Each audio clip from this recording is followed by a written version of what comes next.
Bring in Nick Wright, my buddy, host First Things First, brought to you by Mercedes-Benz, the best or nothing. We love bringing them on Wednesdays at this time. All right, so I led my show today. Ryan Shazier talked about Antonio Brown. I've said it before, personally, a thing I struggle. I'm not really one of those, things that turn me off, lists of things that drive me nuts. Very few things about people drive me nuts. Neediness is way at the top of the list. I'm not going to babysit anybody over 18 years old. AB can be really needy. Shazier's like, man, it's a lot of work dealing with him. And Ryan Shazier's a guy who was a good leader, a good player, a trustable source. What do you make of his comments? Yeah, it makes you wonder why GM Tom Brady demanded he be brought in. It just strikes me as a little odd. I mean, you got Mike Evans, who, is averaging fewer targets this year than Cole Beasley. And yet you bring in another wide receiver. And now Brady loves him, and for reasons I don't totally understand. Just like you were talking about the Cowboys' list of needs, nobody would have put receiver, much less volatile, very questionable, more than questionable off-the-field problems receiver, on their list of needs, but they added him. And since they've added him, the results are they're 0-1 in their biggest game of the year, and they got annihilated in that game, and now they can't win their division.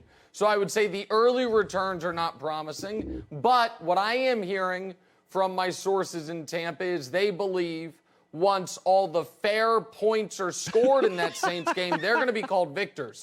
So I would hold off, shoveling dirt on their grave, but right now it doesn't look good for them. Look at you, Nick Wright.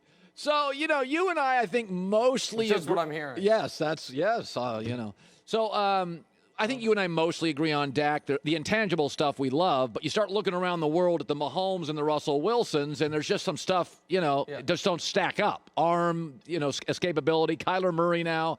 I said yesterday, if the Cowboys were an emoji, they're into their feels now. They would be the heart eye emoji, where they just like him too much. They've lost rational thinking.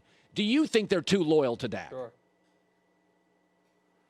Well, I think even if you are certain you're keeping Dak, you don't say what Jerry Jones said. You want the world to think you might draft a quarterback.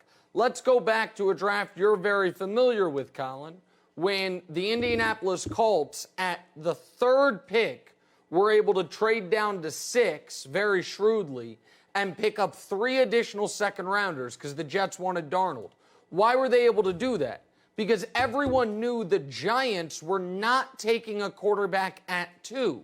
So even if the Cowboys are never going to draft a quarterback, they should make the world think they might, because the point that you made, what they need is additional picks. What they need is to address the defensive side of the ball. The question I would have for Cowboys fans is this. This is not about Dak.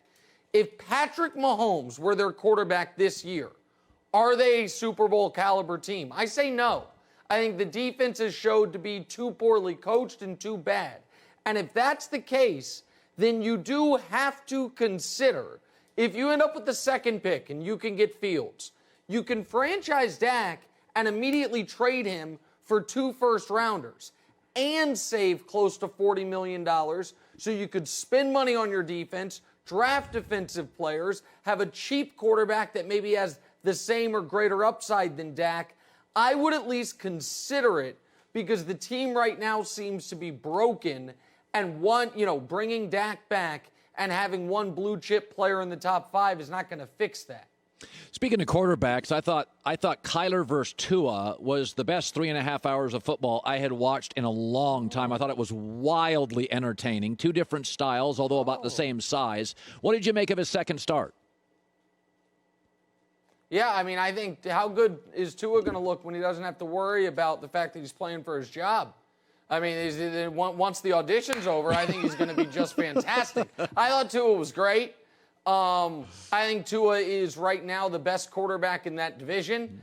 And based on the 2020 season alone, Brian Flores has been the best coach in that division thus far this year. Yeah. I think Miami's got a shot. I picked them to make the playoffs before the year.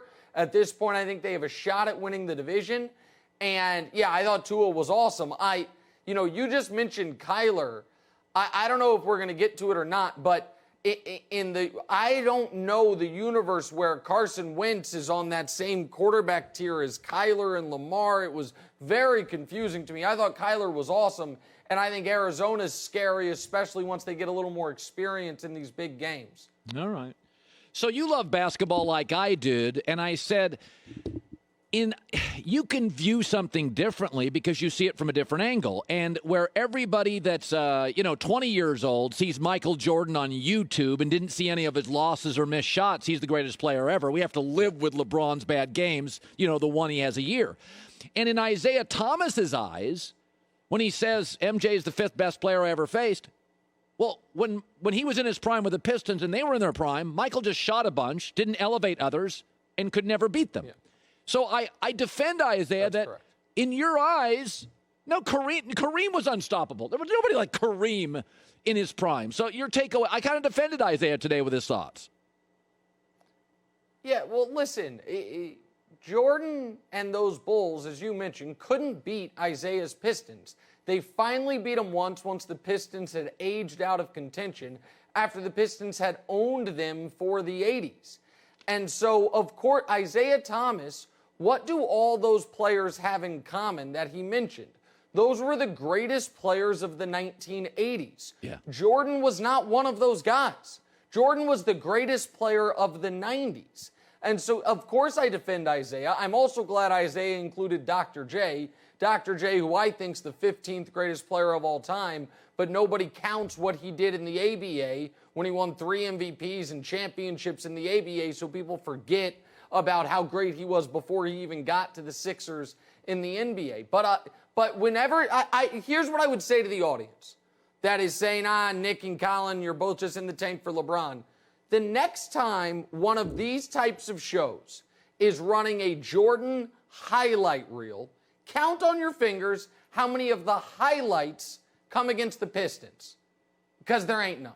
It's him getting clotheslined, and then and the highlights, it's like, wow. Ask Byron Russell who the toughest player he played against is. I bet he says Jordan. Ask Cliff Robinson or Clyde Drexler. I bet they'll say Jordan. But the Pistons and the Celtics of the 80s had no problem dispatching of Michael Jordan. And we agree on a lot of stuff today. By the way, I'll throw look at my list here. Here, I'll ask you a question. I didn't think there was much of a market for Cam pre-Bill. I don't know if there's any market for Cam post-Bill. He's not quite as dynamic the runner, although near the goal line he's unstoppable. You tell me, what's the market for Cam in 2 months, 3 months? Well, I think a lot of it depends on how the next 2 months go. I've always been high on Cam, but we talked about this yesterday on the show. Let's just say, alternate universe, after Flacco throws that interception, Patriots down 7 driving the field. Let's say Cam threw an interception there and they lose. There's a world that exists where that's the last start of Cam's career. If they'd have lost to the Jets, he had have played terribly, in the games leading up to it, another turnover, they're 2-6. They move on to Jarrett Stidham, even though Stidham's, I don't think, going to be any good, but they turn the page, and there was a very cool market for Cam going into this year.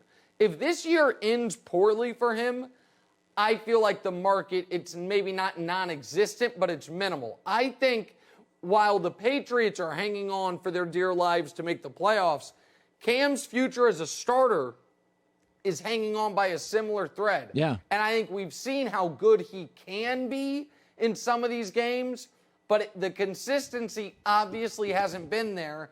And I don't know Cam personally at all, but if I were Cam, I don't think I'd be enthused about the idea of going and being a backup somewhere. So I do think the next half dozen games are going to tell us a lot about Cam's future in this league. The well-dressed, well-coiffed, sharp, alert. How about that? Yeah, Nick my hair's messed up. I didn't realize it till we started talking. I should have fixed it. My bad. But it's very stylish. You got a hip quotient. I don't. So I never knock your hair because this is what you're looking at here. My fall hairpiece. All right, buddy. Good seeing you. Good to see you, man. Nick Wright. Hi, everybody. Thanks for watching. Subscribe here to get the latest from the show. Also, be sure to check out more of the best clips from The Herd or go watch a few segments from other shows on FS1.